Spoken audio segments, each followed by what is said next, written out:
Ngayong araw mga kamag-aral, kayo ba'y nahihirapan sa inyong takdang aralin? Well, halina't makinig at matuto sa nagawang pagtatalakay ng ikalimang pangkat. Hi guys, we are delighted that you will be able to participate in our discussion. Please join us and let us learn together. And today, we will be sharing you the representation of real-life situation using exponential functions. Are you ready? Let's start! Exponential function. First, what is an exponential function? An exponential function is a function of the form function of x raised to bx or y equals to b raised to x, where b is a positive number not equal to 1 and x is any real number.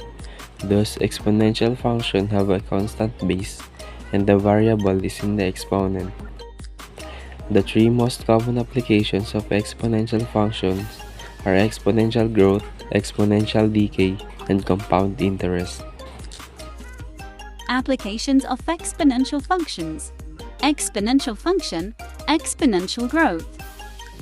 Let's start with exponential growth by doubling.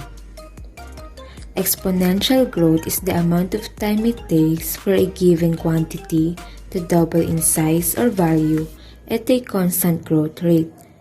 Exactly it says here, if a quantity y doubles every t units of time and y sub 0 is the initial amount, then the quantity y after t units of time is given by y sub 0 multiplied by 2 raised to t over t. For example 1, at t equals 0, there were initially 40 bacteria. Suppose that the bacteria double every 200 hours. Give an exponential model for the bacteria as a function of t. Solution. Initially, at t equals 0, number of bacteria equal 40. When t equal to 100, number of bacteria equal 40 times 2. When t equal 400, number of bacteria equal 40 times 2 times 2. When t equal 600, number of bacteria equal 40 times 2 times 2 times 2. When t equal 800, number of bacteria equal 40 times 2 times 2 times 2 times 2. And so on. As the t doubles, the number of bacteria doubles too. And the exponential model or formula for this situation is y equal 40 times 2 t over 200. Now, we're going to identify the exponential decay by half-life. Population decay by half-life of a radioactive substance is the time it takes for half the substance to decay. If the half-life of a substance is t units and y sub 0 is the amount of the substance corresponding to t equals 0, then the amount of y of substance remaining after t units of time is given by y equals y sub 0 1/2 raised to t over t. Example 2. Suppose that the half-life of a certain radioactive substance is 10 days and there are 20 grams. Initially, determine the amount of substance remaining after 40 days to give the exponential model for the amount of the remaining substance. Here is the solution. The idea is that the mass is half every 10 days, based from the definition of half-life in the problem. Let t equals times in days, so we have it. Initially, at time is equals to 0, amount of substance is equals to 20 grams. When time is equals to 10, add 10. Amount of substance is equals to 20 multiplied by 1/2 or 10 grams. Add 1/2. When time is equals to 20, add 10. Amount of substance is equals to 20 multiplied by 1/2 multiplied by 1/2. It was equals to 20 multiplied by 1/2 raised to 2. It was equals to 5 grams. Add 1/2. When time is equals to 30, add 10 gets 30. Amount of substance was equals to 20 multiplied by 1/2 multiplied by 1/2 multiplied by 1/2. It was equals to 20 multiplied by 1/2 raised to 3. It was equals to 2.5 grams. Add 1/2. When time is equals to 40, then 40. Amount of substance was equals to 20 multiplied by 1/2 multiplied by 1/2 multiplied by 1/2 multiplied by 1/2. It was equals to 20 multiplied by 1/2 raised to 4 thus equals to 1.25 gram adds 1 half. And the exponential model for this situation is y is equals to 20 multiplied by 1 half, 1 over 10. And so on, every time you add 10 days, you add 1 half to the other side too. And the exponential model for this situation is y is equals to 20 multiplied by 1 half, 1 over 10. And so on, every time you add 10 days, you add 1 half to the other side too. Exponential function, compound interest. The last common application of exponential function is the compound interest. Compound interest is an interest that is computed on principal and also on the accumulated past interest.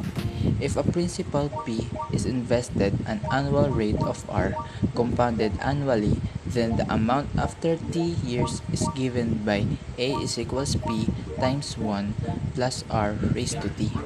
Example number 3. Mrs. Garcia invested 150,000 pesos in a company that offers 5% interest compounded annually.